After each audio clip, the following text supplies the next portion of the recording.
है आमदे रमज़ान मुसर्रत की बात है। बरकत भरा महीना सौमो सलात है। ये माह मुबारक है शबे कद्र जिसका ताज, ना इससे बढ़ के कोई मुकद्दर की रात है। इस माह में जिस पे हुई कुरान की तकमील, महबूब खुदा की तो वही पाक ज़ात है।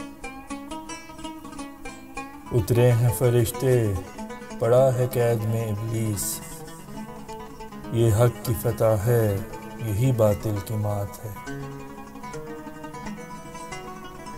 इस माह मुबारक में चलो अहद करें हम में कोई तफरीक है न ज़ात पात है।